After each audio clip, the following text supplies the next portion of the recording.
Ito talagang yung mga strategy na pwede mo magamit, lalo na kung nagpo-promote po kayo ng business opportunity or yung affiliate natin, ginagamit mo or gusto mo talaga ma-close yung sale. Ito po, napaka-importante na ma-close po natin yung sale dahil ito po, syempre, yung magbibigay po sa inyo ng massive result kapag itong 3 easy ways kapag alam mo kung paano i-handle yung objection, napakadali na lang din talaga ma-close natin yung sale.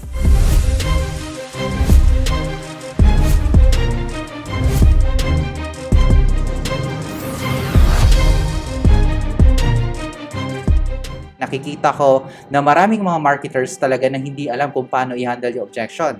Kapag once may binato si prospect, wala akong time, busy ako, sasabihin ko muna sa asawa ko, kadalas hindi natin alam kung ano yung isasagot. Tama ba? Itong mga sasabihin ko dito, ito talaga kapag once na master mo tong ways na to, talagang sobrang dali na lang mag-handle na objection. Ayan. So ito talaga nasa Sponsoring Secrets ebook ko po ito, nandun po yon.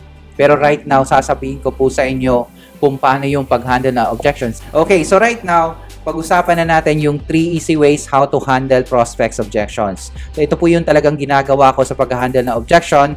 Dati kasi hindi ko alam kung paano ba yung pag-handle na objection. Kasi pag once may binato si prospect, wala akong time, hindi ko alam yung gagawin ko, talagang sasabihin ko muna sa asawa ko, talagang hindi ko na alam kung ano bang next na sasabihin ko. Nauutal na ako kung ano ba yung sasabihin ko. Kaya nangyari, hindi ko na-close po yung sale. And right now, ito po yung 3 easy ways how to handle prospects' objections. By the way, pakisulat po ito sa mga notes natin. Make sure na ready po yung pen and paper natin. Isulat nyo po itong 3 easy ways kasi kapag once in-handle mo, alam mo na talagang in-apply mo, talagang napaka-powerful po nito. Okay? Ito po yung tinatawag kong the Alice method. Ayan. Alice method. So, bakit Alice method? So, ang gagawin natin po dito is alisin po natin yung mga objection ni prospect. So, ito po yung Alice method. Ayan, sulat niyo po dyan, Alice method. Ano ba ibig sabihin ng Alice method? Ito po yung acronym na ginawa ko para madali po nating maalala. Diba? Lalo na kung nag-handle po tayo ng objection, kailangan po natin maalala yung ways natin kung paano ma-handle po yan. Okay? So, the Alice method. Ano ba ibig sabihin ng Alice method? So, ito po siya. The Alice method, step number 1 is ask. Yan, ask, magtanong.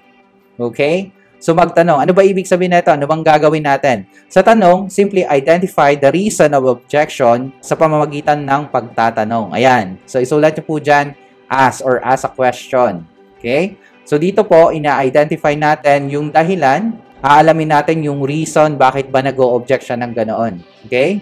So ito, magtatanong po tayo. Lagi po tayo nagtatanong. Actually, sa conversation, kailangan na ikaw ay yung laging nagtatanong, hindi si prospect. Alright? Kasi kapag once na ikaw yung laging nagtatanong, ang nangyari po dyan is ikaw yung may control na conversation. Kasi kapag si prospect, maraming mga questions, ang nangyari po dyan, nawawalan tayo ng position or yung posture natin. Okay? Kaya nangyari, parang wala siyang trust sa'yo. Hindi siya maniniwala. Kaya first thing na gagawin natin dito sa Alice method is ask. Okay? Magtanong po tayo. Yung keyword natin, ask. Sa Alice method. Okay? So, step number 2. Ano ba yung step number 2 natin? Listen. Ayan, listen, makinig. Ito po yung pinakamadali sa lahat ng method na to dito sa 3 easy ways. So, dito, ang gagawin mo lang, makikinig ka lang sa mga sagot ng mga prospects mo para malaman mo kung ano talaga totoong objection nila. Kasi kadalasan po dito is yung mga ginagawa nila objection, mga dahilan lang po yan, excuses, para hindi nila sabihin yung totoong reason. Naranasan mo ba yun na may nagsabi na wala pa akong pera, wala pa akong budget, pero sa totoo naman yun talaga is may budget naman siya. Ayaw niya lang sabihin, lalo na no, kapag close friend mo siya, so ayaw niyang masaktan ka, di ba? Hindi niya sasabihin na hindi siya interesado sa business na ginagawa mo. Kadalasan, ang ginagawa nila, gumagawa po sila ng dahilan. Meron ba? Naranasan niyo ba na gano'n? May nagsabi na, wala pa akong budget, pag-isipan ko muna yung mga ganung mga objection sa inyo. Tama ba? No, kapag nag-promote po kayo ng business, nagbenta po kayo sa kanila, gano'n yung kadalasan na response po sa inyo. So, ang gagawin po natin dito sa method na to, ito po yung pinakamadaling method. Listen, makinig lang po kayo, hindi po kayo magsasalita. Okay? So, dito, malalaman mo yung tunay na dahilan bakit nag-object po siya. Kasi minsan, yung objection din, hindi po talaga yan yung totoong reason bakit nila sinabi po yon. Ito po yung parang defense mechanism nila, no? na magsasabi sila na objection. Hindi po yun yung real objection. Alright? So, step number 3. Ano naman po yung step number 3 po natin sa ALICE method?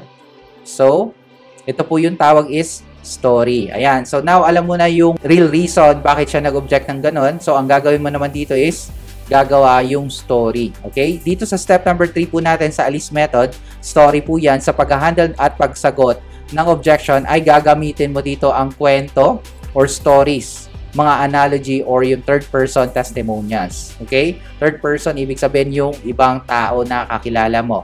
Okay? Or yung mga nalaman mo sa ibang tao. Step number 3 natin sa ALICE method is story. Ayan. So, wag mong kakalimutan. Kapag once na may objection na binato po sa inyo, tatandaan mo yung word na ALICE method. Ito po yung ask, listen, and story. Yan po yung ALICE method natin. Now, punta tayo sa ask. Ano ba yung mga example? Okay? So, magbibigay po ako dito na example para at least ikaw alam mo kung ano ba yung ways kung paano mo siya ma-handle yung objection natin. So, ito po yung common na amateur answers. So, titignan natin kung ito po yung sinasagot nyo sa mga prospects nyo. Kasi kadalasan, kapag anong nangyari, kapag may binato na, hindi mo na alam yung isasagot mo. Right? So, common amateur answers, ito po. Kapag, let's say, example, may nagtanong po sa'yo, scam yan or pyramiding ba yan? Question, ano yung sinasagot nyo po dito kadalasan? Kapag si prospect nagsabi na scam yan or pyramiding ba yan? Yung mga ganun na question. Kasi nung first time ko na meron nagtanong sa akin scam yan, pyramiding ba yan? Nanginig na ako. Hindi ko na alam anong sasabihin ko. So para malaman mo yung sagot, ito po yung common amateur answers natin. Okay? Ito yung laging sinasagot. Actually, ito rin po yung ginawa ko dati. So, itong nangyari, hindi ito yung mga legalities ng company namin at ito din ang SEC registration namin, no? Hindi ito scam, no? Ayan, nag-send ka agad ng mga legalities, yung mga company namin, yung mga SEC registration, lahat-lahat sinend. Tama ba? May gumawa po ba nito? So, anong nangyari? Ano ba yung nararamdaman mo dito? Nung binasa mo to, hindi ito yung mga legalities ng company namin at ito din yung SEC registration namin, no? Hindi ito scam. So, kadalasan, ano ba napapansin nyo dito sa sagot na to? Ayan, dito sa sagot na to, makikita mo dito na parang defensive ka.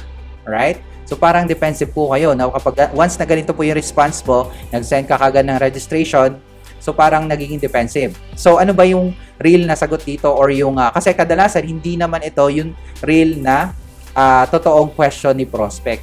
Okay? Hindi po yan. So, parang sinasabi niya dito na mapagkakatiwalaan ka ba niya. Yan lang po yung totoong reason dyan. Bakit? Ganito po yung question or sagot ni prospect sa'yo. Or ito yung first na objection niya. Okay? So, ito po yung ating sagot dyan. Right handling answers. Ayan. So, take note po ito. Kapag sinabi ni prospect na scam yan or pyramiding ba yan, so ito po yung sagot. Pwede bang malaman bakit po nasabing scam to? Ayan. So, ito yung first na isasagot mo. Yung ask natin dito sa ALICE method. Okay? So, ang gagawin mo, huwag ka munang sumagot. Kasi kapag once sumagot ka, nagiging defensive po yung labas nun. Kahit na meron kang SEC registration, legit ka man. So, nangyari po dito kasi is, hindi pa natin malalaman kung bakit niya sinabi yon, yung pyramiding or scam yan.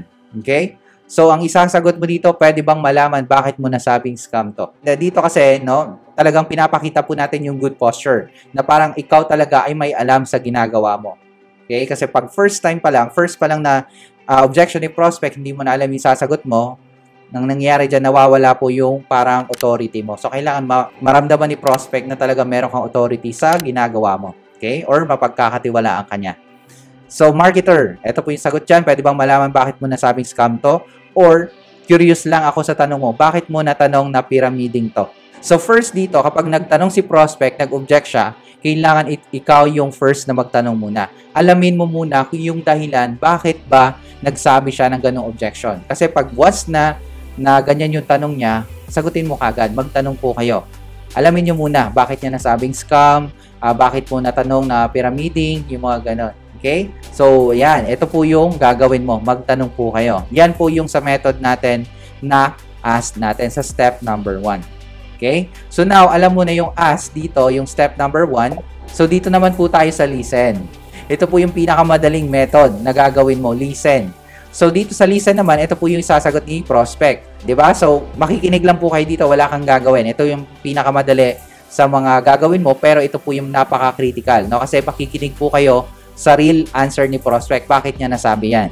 Okay? Or bakit niya sinabi or tinanong yung objection na yon. So, dami ko kasing naririnig at nakikita na scam sa internet at sa TV. Nalalaman mo na yung real reason. So, or ang dami nang kumakalat na scams sa panahon ngayon, hindi ko alam kung ano at sino yung legal. Alright? Ang dami nang kumakalat na scam sa panahon ngayon, hindi ko alam kung ano at sino ang legal. So, dito, sinasabi ni prospect na baka ito po yung naririnig niya, ito yung talagang nakikita niya sa TV, sa internet, sa talagang nakikita niya sa dami-dami ng mga scammer, 'di ba? Ang daming mga scams na nangyari. So talagang tinatanong ni prospect kung talagang legit ka, totoo ba 'yang ginagawa mo? Talagang kikita ba ako diyan?